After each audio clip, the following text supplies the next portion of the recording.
I just can't help but realize the indelible imprint that Dallas left on me as someone that never even had the privilege of meeting him.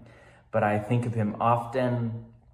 I imagine becoming the kind of person who was like him, and his ideas, which have mostly come to me through his writing, have deeply transformed not just the way I preach and teach and pastor, but the way that I follow Jesus, the way that I live, the way that I pray, the way that I approach the deep human ache for healing of the soul and transformation into the image of Jesus. So you carry such a great legacy, and it is just my honor to honor Dallas at any chance I can, to quote him and point people to his resources and talk about his writings and hold him up as a great example of kind of a modern day saint.